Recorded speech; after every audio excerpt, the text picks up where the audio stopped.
Raise your hands. Well, first, thanks for everybody being here since Thursday. I really appreciate that.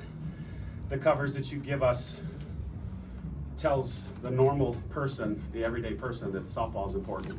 So I appreciate you being out here every single media day. I can't tell you how much that you guys, seriously, it means a lot. It means a lot to them. And I want to say Southeastern, great team, hell of a season. They'll be back. Hopefully not here. They go to LSU or UL. Keep them in Louisiana. But just a great, great job by them. Not once did they look scared, nervous. I mean, just a really good team. So Rick and his staff do a hell of a job. But I think I said this last year after Super Regionals that that was the most gratifying. This might have been the most gratifying regional win of my career. And just what we've gone through, what we've been through, ups and downs, you know, a lot of downs. And they never once quit. I always said the best is yet to come. And wherever you're at in life, the best is yet to come for all of us. You gotta believe that. And I think they bought into that. And today might have been our best game of the year. And what a time to have it. So. Awesome. Start there, Yeah, first inning. Let's start there, yeah. Kristen, you set the mood. I just want to know what was said during pregame and just to start off the game like that. This is a question for all three of you. Yeah, I'll go first. Well, to be honest, we wanted to be one and done here today, and we wanted to come out, set the tone, and we wanted to send a message that this was our home field, and we wanted to take it to them first inning, because the way you beat a good team like that is you respect them and you beat them. And so they got a little momentum in the first inning, and we were like, nope, this is our game, we're taking it back, and this one set the tone right here. Her and Larissa being two great at-bats that first inning. I'm very proud of them. Yeah, ditto to that. Me and Riss at the 1-2 today. Super excited to get the momentum going for the team, and we always talk about, you know, bent but not broken, and you know, we gave up that first run in the first inning, but we came in and hit and quadrupled the score. So super proud of this team for, you know, we bent a little bit, but we had Jocelyn's back, and yeah, so super proud of these guys. And I kept thinking back to good old Caroline Hardy one year in the dugout where she bought this McDonald's biscuit and she kept it in the dugout for like a month and a half. And she would literally tack it to the bulletin board. And that was to remind me to risk it for the biscuit. And when Larissa got up, we did a slap and run. Shortstop was going to cover second, and it gave us a big hole. And she did it perfectly, and it kind of started the whole thing. And I looked up, and I said to Lance, I said, do we really have 10 hits in the first inning? I don't think that's happened all year. So he said, yeah, I think so. So it was just a great start. And like Kristen said, bend but don't break. And Brisky gave us a pretty good start, and then the bats did the rest. Because at the top of the lineup, when you go 3-2-2-2-2, that's hard to beat anybody. It's back to back to back to back to back. That's difficult, especially when they keep going and going and going. That's the old Bama SB that you saw today. Tommy. Yeah, for both players, what kind of conversations took place over the course of this year with the bent parts and the you know, things that you talked about? This team came out of a lot of weekends without a series win, and I bet a lot of people would not have bet on you being in a super regional. So what kind of conversations did this team have among themselves? This year was hard, and I can look at every single one of you and say that this year was hard, and it tested us, but they never quit on us. The coaches never quit. They believed in us week in and week out. They kept preparing us, they kept going, they kept saying that we have a goal to beat the World Series by the end of the year, and that's what we've been working for. The goal never changed. We did go through ups and downs, and like you said, a lot of downs, but they kept believing in us, and we knew it was going to turn our way eventually, and it sure did today. Kate. You talked about this being one of the most gratifying regionals, and I also know you hate losing at home. So in that first inning, the Southeastern Louisiana coach just talked about the crowd too. Just kind of how gratifying was it to give them something to cheer about after it's been the offense has had to wait a lot in games Absolutely. this year. They've given us a ton all year, and to go 100,000 people for 2 years in a row, we need to give them something. And led by the Queen, Emily Pitek, I mean, that's what they've been waiting for all year long.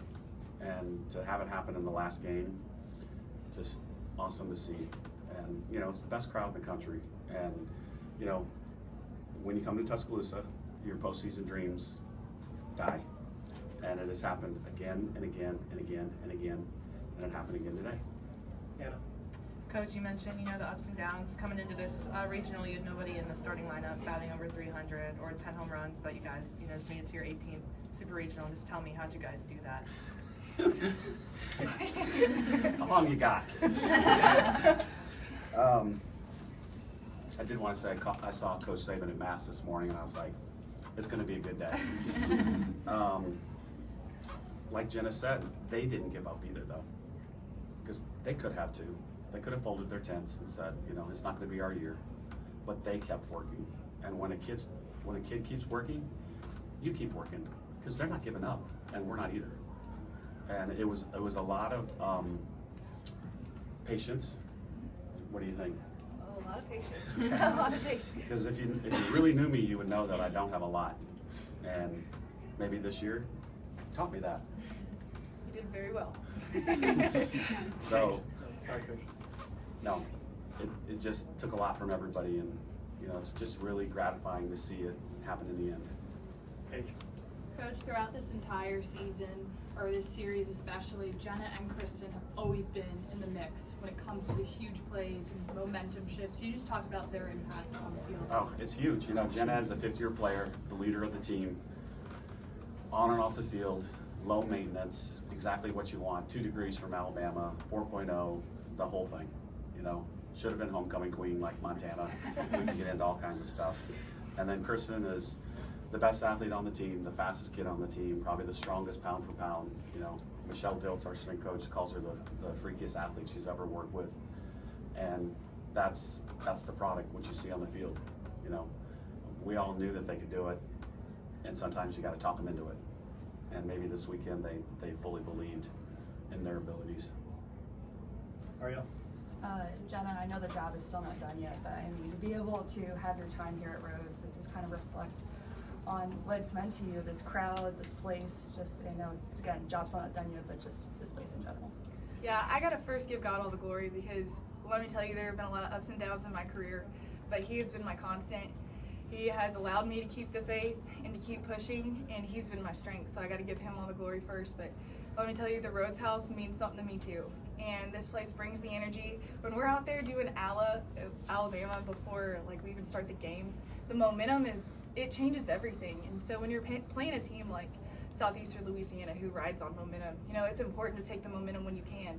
And our crowd gave us the momentum in the first inning, so I'm really thankful for them, thankful for this place, and just to get to wear the jersey one more time at the Rhodes House means everything to me. Ariel. Oh, me again? Yeah. Oh, you just said, I'm sorry. I could go again No. if you want. For Murph too, Southeastern Louisiana coach came and said it was an honor to play here too, and just what you've built over the past 20 or so years. Has that kind of sunken in, just when you say you have the best crowd, best everything, just putting softball on the map here? With moments like this, is that kind of sunken into you? It's very cool to hear. And then the USC Upstate coach said the same thing to me on the sideline waiting to play the other day. And he said he's been to several places across the country, but his favorite place to play is here. And that really means a lot to hear that. And again, I give you guys credit, the fans credit, our administration, everybody that works a regional. It all goes smoothly. And the energy, you want somebody to, like the state tournament. Alabama State Tournament now is in a high-class, great venue. And when, a young lady who's a senior who plays in regional and comes to a regional, you want them to feel like this is big time. And you guys do that. And the fans do it, and our facility does it. And that's what you want in a championship event. You want them to feel like, wow, this was cool. This, win, lose, or draw, I had a great time. That's what you want. That's what the NCAA is all about. Any sport. And I love that it happens here. Nick. Coach, and really for all three of you guys, sorry to go back to that first inning, but when they flipped to Blanchard there, for the inner competitor in you, was that them blinking and it was time to pounce? Go ahead. Well, we sure had the momentum. So when they brought her in, we had already seen her, and so we had a new plan because we didn't score the many runs off her the first time, and we wanted to make it known that we were prepared for her, and we wanted to respect all their pitchers, and we put up hits on every single one of their girls. So that was our goal today. Katie. Go ahead, Kristen. For Murph, why was it important for you to give Jayla that last inning there, just especially after what she did at regionals last year? Oh, absolutely. And, you know, the first thing I said in the post game was I pointed to every kid that was a role player. And that means so much to me because she's been a great kid for 4 years. Never complained, never once like, why aren't I getting to pitch? Even this weekend. She carried us last year. You guys all know that.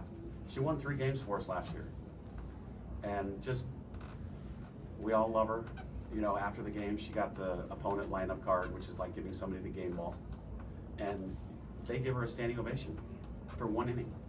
That's how much they love her, how much they respect her. And that goes for everybody that wasn't on the field. Because KJ Haney, she's the president of the Wolfpack in the dugout.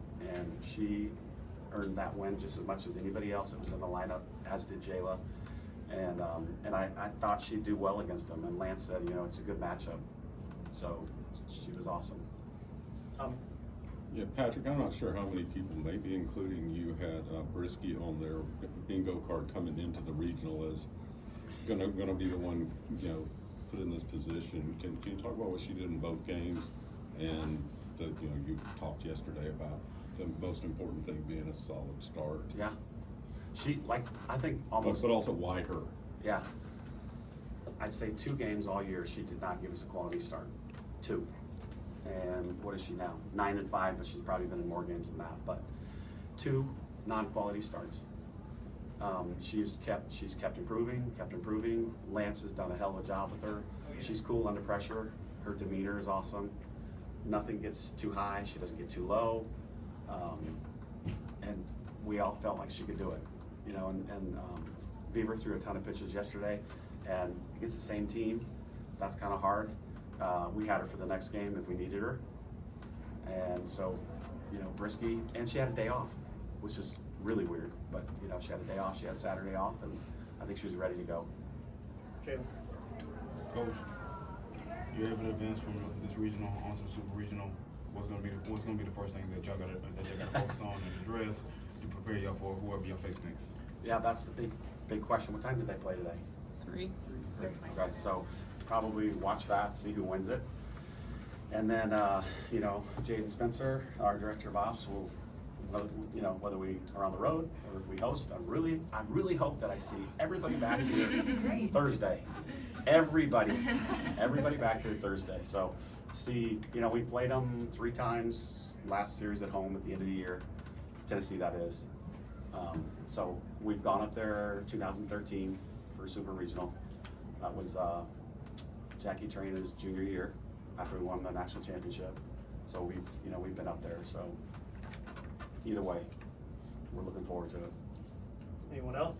Yeah, if you are on the road for a regional, would you prefer to be somewhere a ballpark you know your routine, you know your restaurants, all just stuff like that? Yeah, I think so. Because, you know, shoot, this is 28 years, so I know. How many times have you been up there? Twice?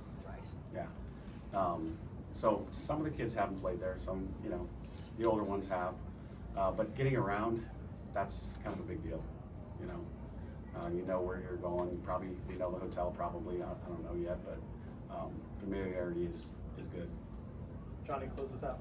Coach, Alabama softball isn't typically in the position of being the underdog, but if you do go into Knoxville, everyone will be picking against you. I know you have some forms of motivation that you've used throughout the athletic department. Do you have an underdog kind of, yeah, you already got one? Oh yeah, hell yeah. I'm not gonna give it to you now, but maybe Wednesday. No, it's like, who cares? We survived and we're advancing. That's it. That's all we wanted to do, whether it was 1-0 or 12-2. Okay? We're in a position now. We get an opportunity. We want the opportunity. They're all excited. Let's do it. Thank you, ladies. Thanks, Coach. Thank you guys so much. Thank you.